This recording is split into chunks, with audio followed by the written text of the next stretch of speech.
Hello, everybody, and welcome back to another episode of Hitting Bags and Stealing Balls. I hope everybody had a great weekend. It is currently Monday, December 16th, and we have a couple things to talk about. There wasn't too much that happened. At the beginning of the weekend, there was the two big trades that we'll get to. One signing, reportedly, a rejected extension offer.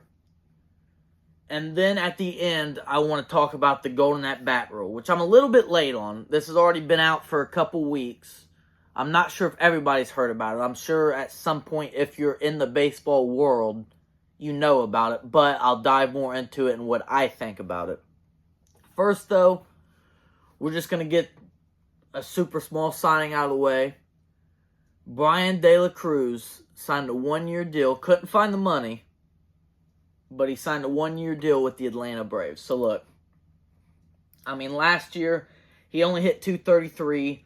He did have 21 home runs, though, so he's got some pop. He's not a great fielder, but again, a one-year, probably super cheap deal. Get him in there. So in right field, Ronald Acuna, obviously. You've got Michael Harrison center, and then Jared Kelenic in left field. Now, that's somebody they went out and they got from the Mariners. He's young. He's only 25, so he's got potential. I get that. But the Mariners got rid of him for a reason. He just hasn't lived up to what they thought he was going to live up to. And so I can see kind of slotting Bryan De La Cruz in there every now and then, trying to see, which one of them guys clicks faster. Because Brian's a little bit older, but, somebody that hits 21 home runs, they hit the same average last year. Bryan hit the 6 more home runs. And so I think maybe they could do a platoon there. But, again, just a small one-year signing, not a big deal. Bryan maybe just be there for backup just in case of an injury. He might not even start. But I would be open to letting him play if I was them. So next up, we'll go ahead and we'll get to the extension offer. So apparently, Vlad Guerrero Jr.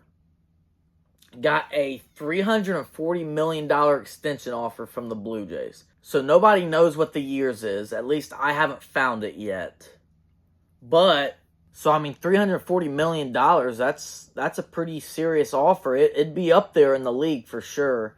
I think there'd only be like 6 guys that probably have higher. Again, that depends on the years. That could only be for 5 years, which then it starts to get up there towards the top of the league, although I doubt it's for that low. I don't blame Vlad. You just seen Juan Soto sign for a record amount of money, which obviously I don't think Vlad is quite on the level of Soto. I think eventually they're both probably going to end up as DHs. Vlad, I think, hits a little bit more for contact. At least he has recently. I don't know about the average because he did have the down year or the 2 down years. But, if you're looking at it, he just hit 323. He hit 264, 274 before that. He's got a 30 home run average. He hit 48 in 2021. I totally forgot all about that. That's an insane amount. He strikes out a decent amount. Not a lot, though. He really doesn't. Hits 323. Walks a lot. Walks about 100 times a season. So, he's going to get his money.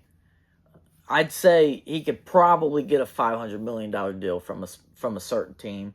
So I don't blame him for rejecting that. I don't blame the Blue Jays for offering him. You got to try to keep him because you don't want to trade him because then you're letting your fan base know that you're kind of giving up. But, you also don't just want to let him walk. You could get a lot for somebody like Vlad Jr. But to be honest with you, if they're not competing by the trade deadline, I think they're going to move him. And I think that'd be the right move.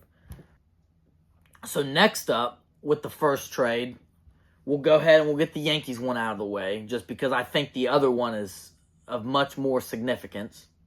So the Yankees traded Nestor Cortez Jr. and Caleb Durbin for Devin Williams. All right, so in a previous episode, I talked about how the Yankees needed bullpen help. You look at their bullpen, and they obviously have Luke Weaver, who became their closer right before the postseason and end of the postseason.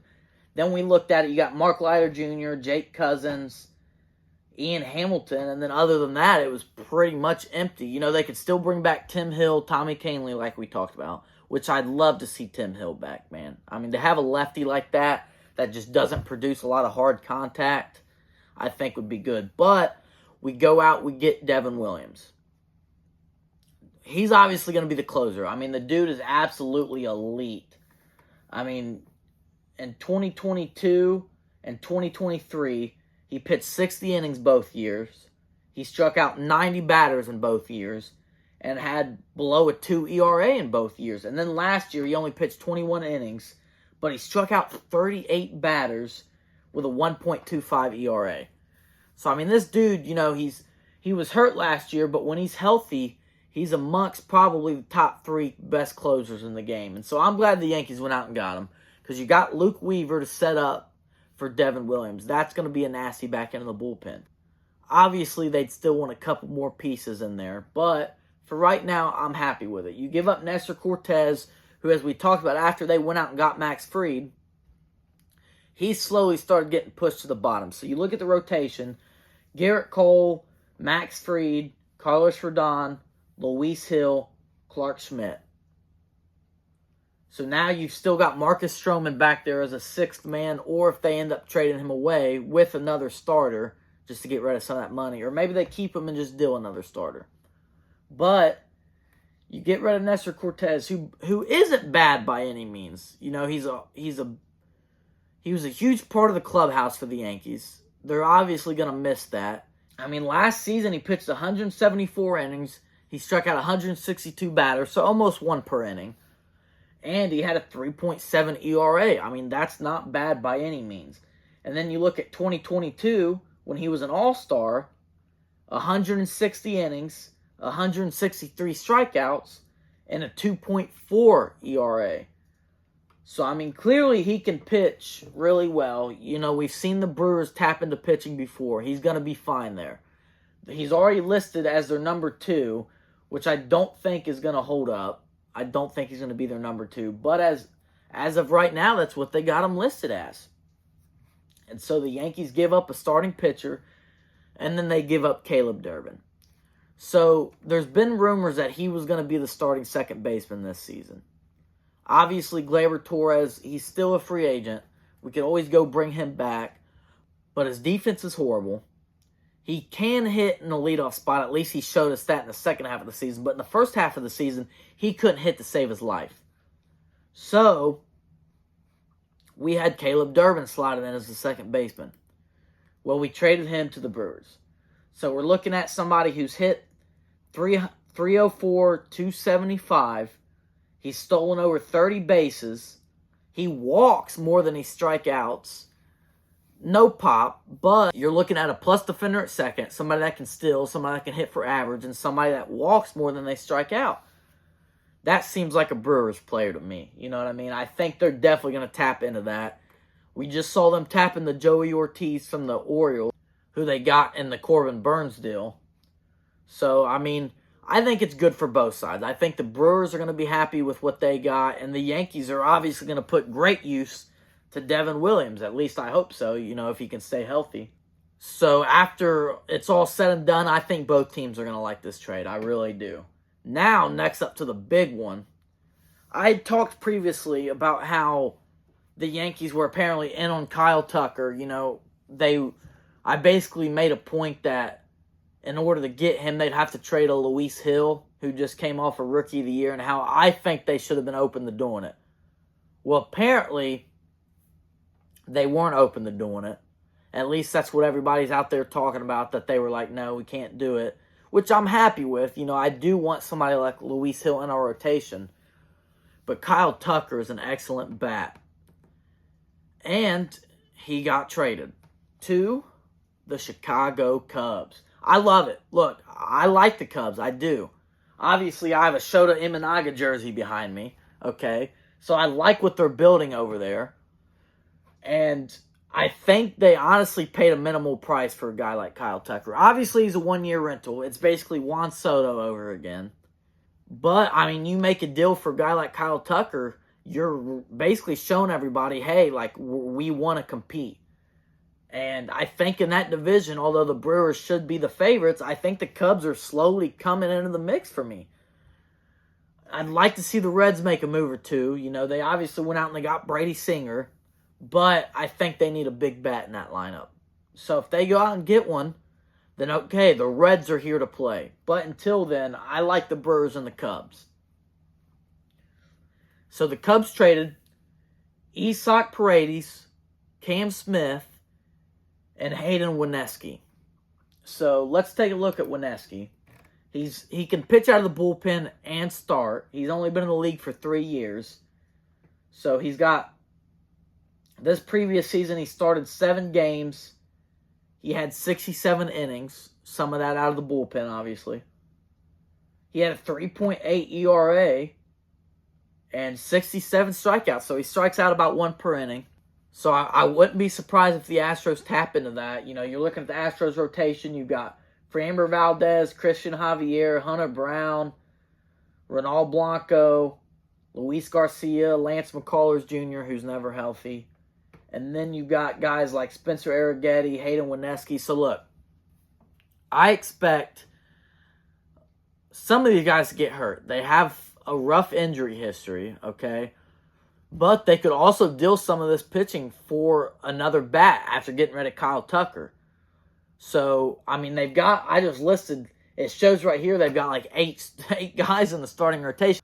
Obviously, you know, some of them guys are going to get kicked to the bullpen. But I'd look to see them trade 1 or 2 of those guys for another bat. At least if they think they're going to compete. They may be just trying to rebuild. Because maybe Bregman was like, hey, I'm not going to come back. Which he hasn't signed anywhere yet. But you're looking at this Astros team, man. I mean, you got Yainer Diaz as catcher, which is good. John Singleton at first, which is basically a toss-up. Jose Altuve at second. You've now got Isaac Paredes at third, who has potential. He's still young. But going from Bregman to Paredes, that's just a downgrade. It just is. You got Pena at short, who's really solid. Then the outfield, man. The outfield's down bad. You've got Mauricio Dubon, Jake Myers, and Chas McCormick in the outfield. You've got Yordan Alvarez at DH still. But I'm curious if they really think they're going to, you know, rebuild down in Houston, man. I mean, they're obviously in that division. You're still going to be able to compete. That division really doesn't have any, like, runaway winners. The Mariners can't hit. The Rangers are coming off a horrific injury-plagued season.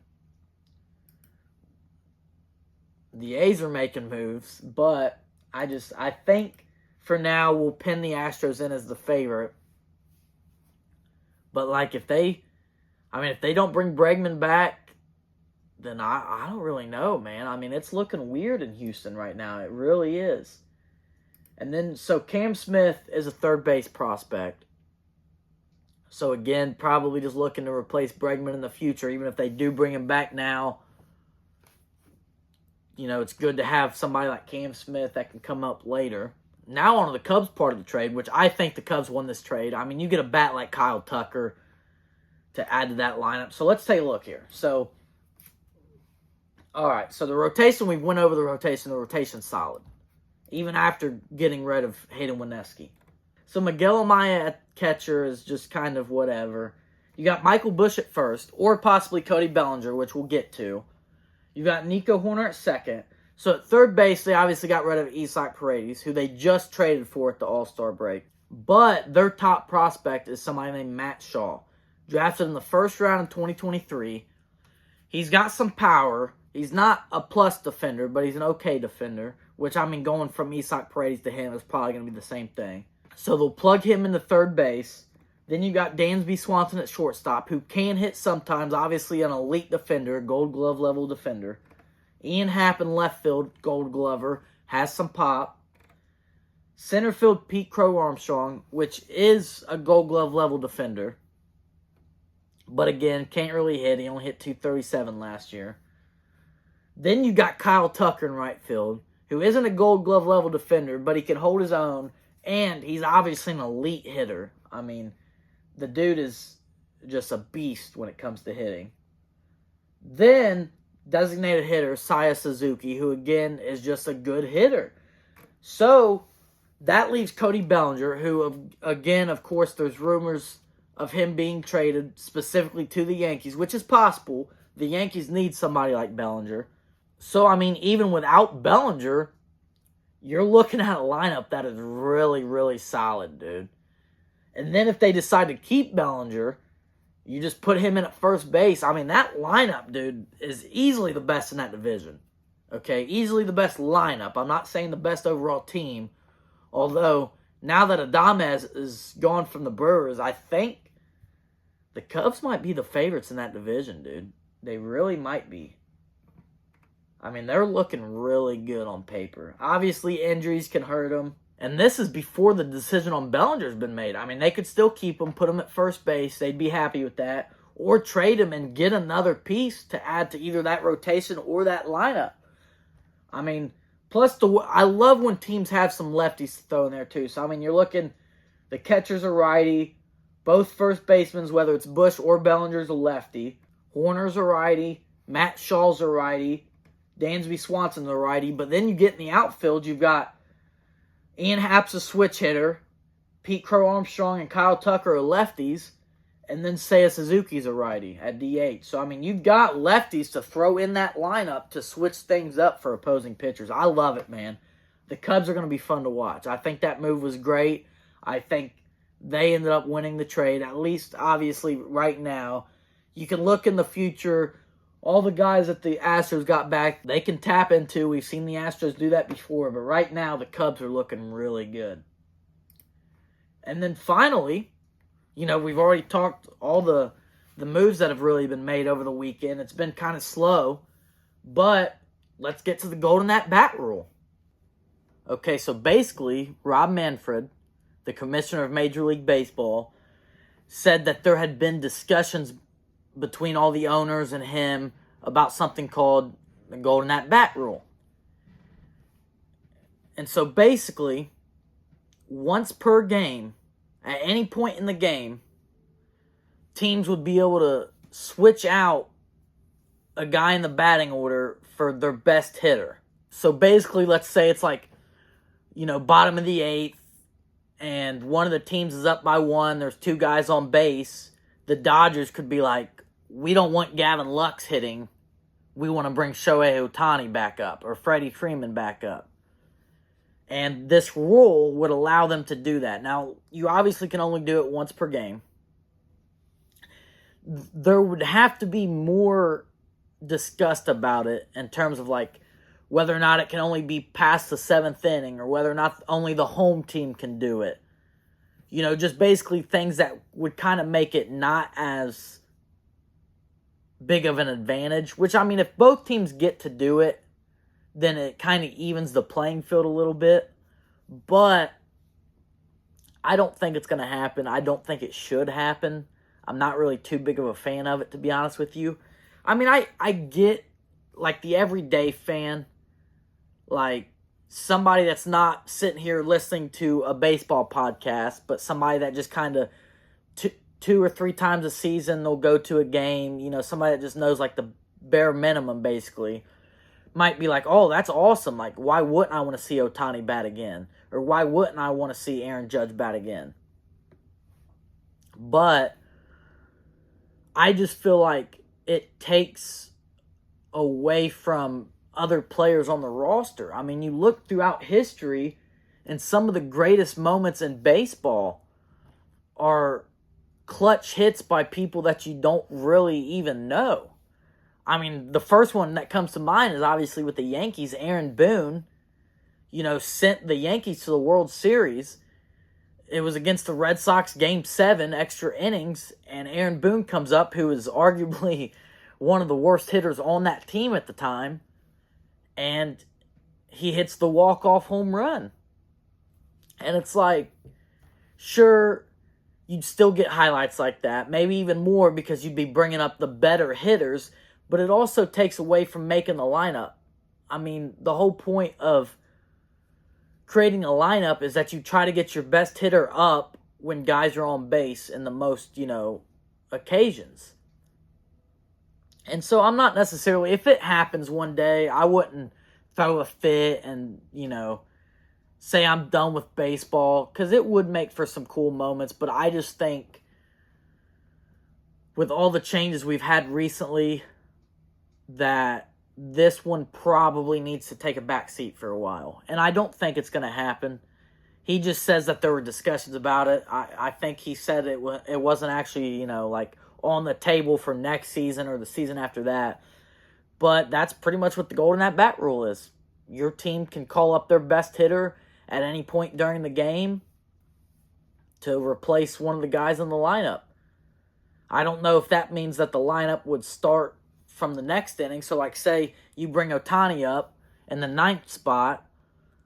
I don't know if that means he would become the new 9-spot hitter, or if in 3 outs from then, he would just get to bat again. Obviously, they would have to think more about that and kind of figure out, and the exact deal and the exact extent to which they want it to happen. But I don't see it happening right now unless they come out with a better rule and explain it more maybe. But yeah, I just think having somebody that you never thought would come up to have that clutch hit, man, I mean, that creates a life memory for those guys. I mean, you don't think Aaron Boone still thinks about when he hit that walk-off home run? I would. I mean, I still think about it, and I'm not the one that hit it. Obviously I didn't see it live. I was a baby, but, it still counts. It still counts. However, that pretty much sums up the Monday. So we had the 2 pretty decently sized trades. Vlad rejected the extension. The Braves signed Brian De La Cruz. And the golden at-bat rule. So hopefully, obviously free agency has slowed down a little bit after the Soto signing, which is weird because I actually thought it would do the exact opposite. But we still got guys like Bregman, Corbin Burns, both Santander and Teoscar Hernandez out there. Pete Alonso's out there. We're going to get some fun signings here soon. After all that happens, after we figure out where everybody goes, I'll go back over my free agent predictions and kind of see, how many I got right, how many I got wrong. We'll go over that. But yeah, it's going to be exciting. Depending on what happens this week, obviously an episode will be out Friday. There might be one out Wednesday. I don't think there will be, but there might be. There might be. I'm trying to do some tier lists, but I'm trying to figure out the full-on editing process. But thank you guys for tuning in, as always. I hope you enjoyed the episode. Go ahead and comment. Let me know what you think about the golden at-bat rule. Or, if you think the Cubs are now favorites in the NL Central, and if you think the Yankees getting Devin Williams, helps. Just let me know what you think. Again, please give me a like. Please give me a good rating. If you enjoyed, please follow. Absolutely would love that. And if you haven't seen all my socials, just look up Hitting Bags and Stealing Balls. I'm on Instagram. I'm on TikTok, X. And so just, make sure to stay tuned, you guys. I appreciate all the support. Thank you.